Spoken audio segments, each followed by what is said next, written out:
Maybe he can get Dunn's money either through Albert or now that Montague's broken off. Locker. Green Thumb. A review on rare and exotic plants. Martin Hamish has written several pieces. Yes. Chemistry Martin books. Hamish studied chemistry. Interesting. Well, it's organic chemistry, so it works with the botany. Isn't this the same picture as before? Father and I. Kew Gardens. Mr. General Secretary, recent events unfolding at Kew Gardens oblige me to renew my application for the management position. As I have stated already in my previous letters, I believe that no one is better suited for the post. While Mr. Montague Dunn was alive, I understood your reservation to my suggestion. Your reasons were political, and so I was happy to comply. But now Kew Gardens lie in disorder. How can I stand by and allow it? How can I leave them in the hands of inexperienced people with no motivation? I must urge you to cast your decision as a matter of urgency, so that I may devote myself entirely to the noble task ahead and free my mind from this uncertainty. So that's a few things to ask about. And we've invaded everyone's privacy, so Miss White. Miss White's locker. Miss White, yes, quite.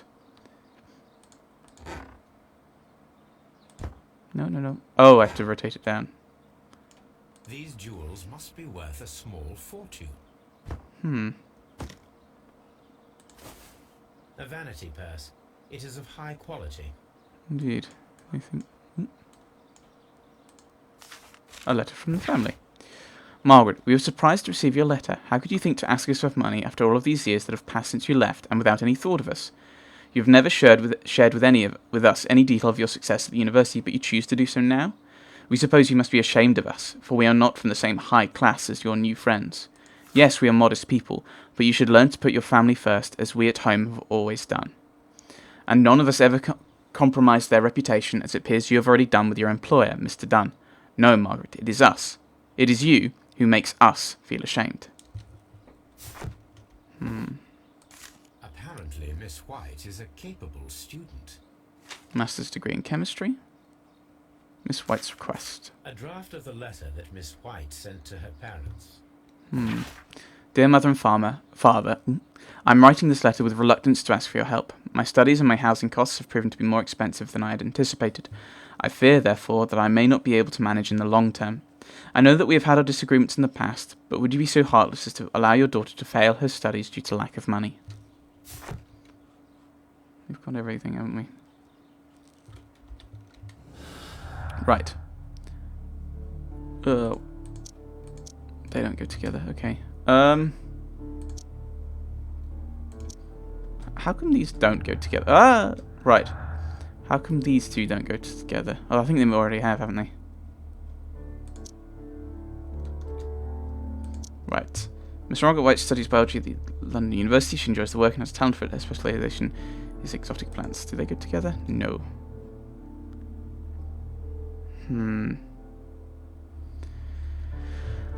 Deadly plants stolen. That doesn't seem to go with anything else that we've currently got, does it? Albert's ambition? No. White's... Oh. Let's go and ask. Maybe we'll get even more evidence that can go with things better.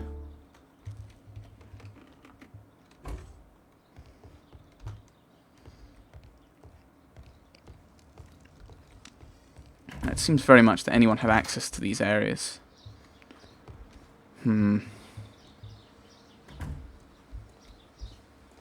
So I don't know. Martin Hamish.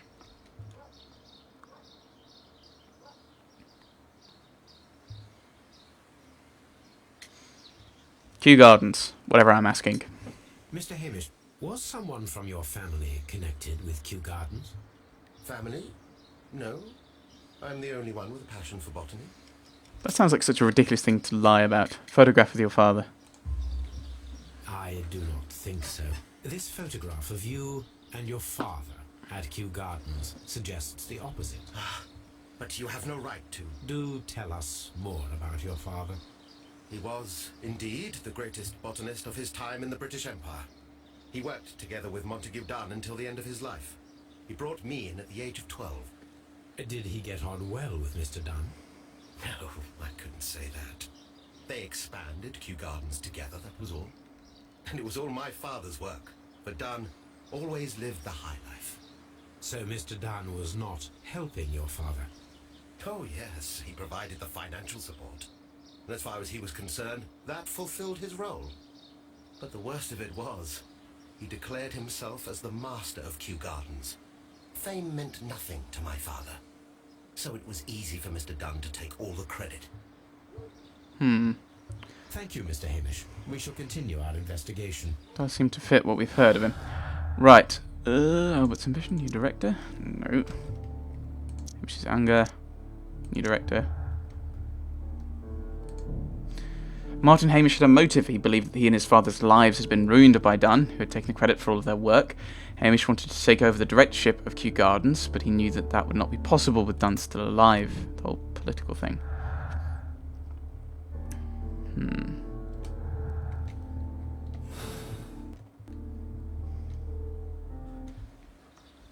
Actually, I wouldn't mind it if we just had all of these were singles and all the conclusions were always possible. So it's like you've got to actually think about it.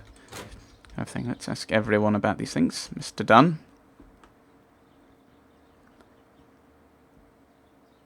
The Navy. You dreamt of entering the Navy, didn't you?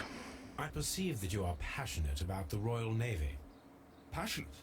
No, not really. I like ships, that is all. Are you quite sure? You do not seem to be so interested in plants. It's difficult, that's all. My future is here. There's never been about anything else. Right. Your hopes. And yet I know that the Royal Naval College rejected your application. Ah, you truly are as clever as they say. Yes, that's correct. And in fact, my father was strongly against the idea. He did his best to ruin my plans, although I almost did succeed. But my dreams were shattered, Mr. Holmes. Thank you, young man. We shall see you again soon. Right. So, the poisoning.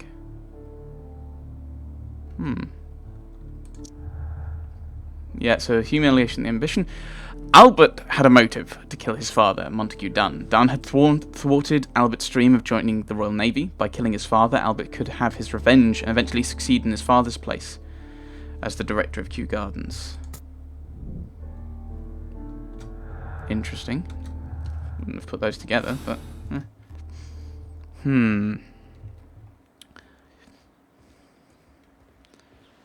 I assume if we speak to Miss White, we will learn a similar thing of her, where she also has a motive, which would be to do with the loss of money.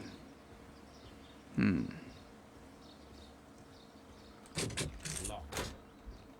Oh, this area locked too. Well, maybe there's some evidence in here then. Anything? Exhibition of rare and exotic plants. Any? Work desk, okay. Thesis by Mr. Martin Hamish from 1880, Modern Botany. A thesis written by Martin Hamish. Birkbeck Literary and Scientific Institution. Oh, so that's what he was doing. That's where he was doing it, was it? A glasses case. It is empty. Ah, okay. This So, area serves as Martin Hamish's office. okay. Ooh. Posters. Exhibition of garden plants, organised by Martin Hamish. This poster is for an exhibition that Martin Hamish was directing. But it had nothing to do with Kew Gardens. University of Oxford. This certificate belongs to Martin Hamish. He won a horticultural competition. Is that more evidence that I should be asking him about? No. Just various other things, bits and pieces. We can see the interior of the Colonial Collection Room from this window. Well, that's interesting. So he surely should have seen what happened.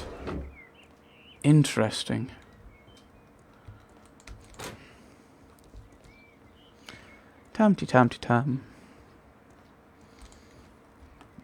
Oh.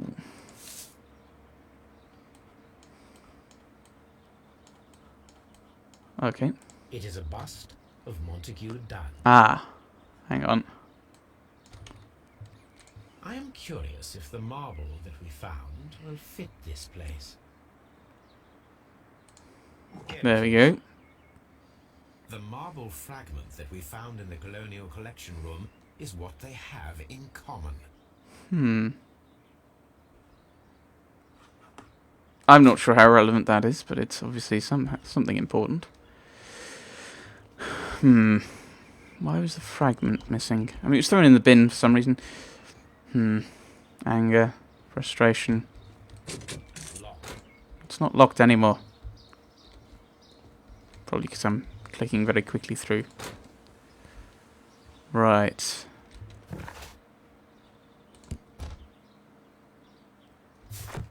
Let's ask her. Surely we can ask her about the money situation. Oh no. Have you heard of the Divine Syndicate? The Divine Syndicate. Does that name mean anything to you, by any chance? Not at all. But it is a very pretty name. Thank you, miss. I get a feeling that she's lying. Right. I thoroughly examined everything here. I don't know. Though nothing's coming up now. I think we should just investigate that. I can't think of whom to ask about that at the moment. Actually, is that now?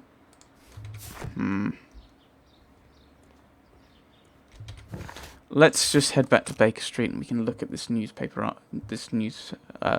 Paper. When was it? Old case. June 14th of June, 1889. So we know which newspapers to look at. We can see what's going on there. Should give us an idea of, I don't know, who the Divine Syndicate is.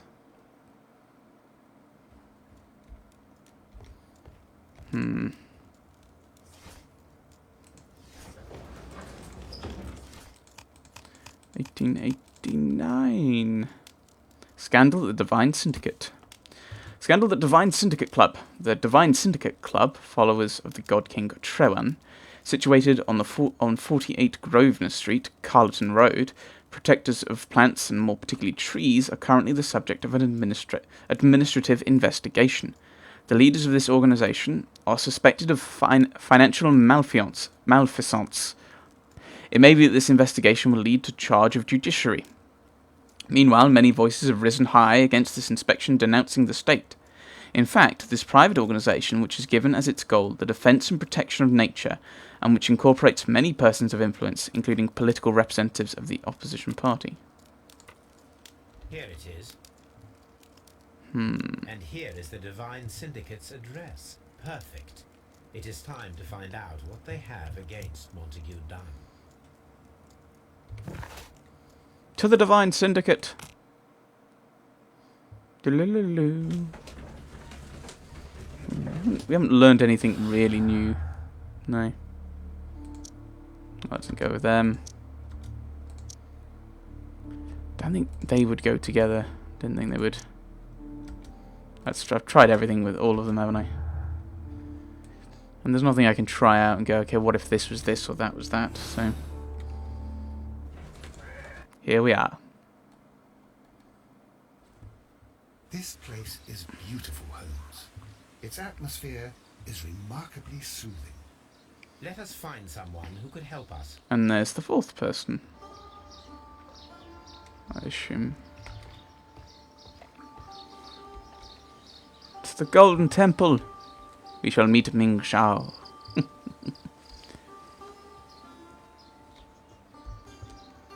Now let us converse with this man.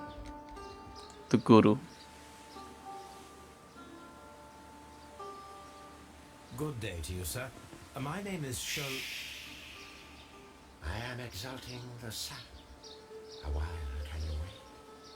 From the trace of elements and moreover from the quality of the ambient geotropism it depends. Therefore, please, mind my gravitropism. Its balance. Do not disturb.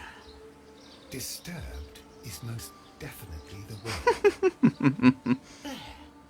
Completed is the symbiosis. Welcomed you are. To introduce myself, I shall. I am the Green Grand Mystic. The Green Grand Mystic himself. Don't be sarcastic, Holmes. This is me. Who am I speaking to? We are two gentlemen who are extremely interested in the vegetation philosophy that is advocated by this establishment. Listening to you, I am. Let's observe what we can from him. Right, tattoo. That's a big obvious one. Maybe there's something on the face. Fingertip calluses. Ooh. Nasty burn.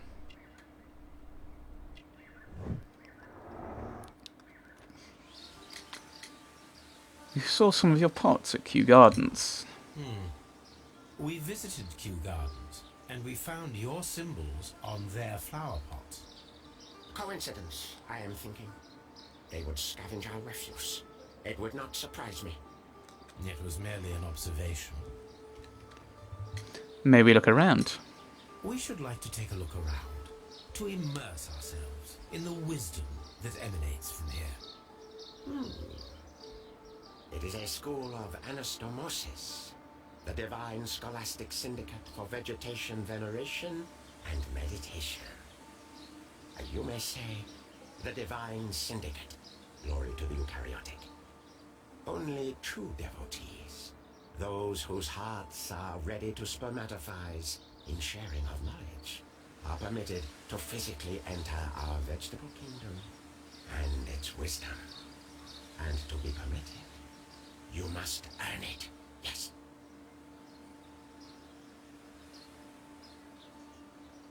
This is so insane.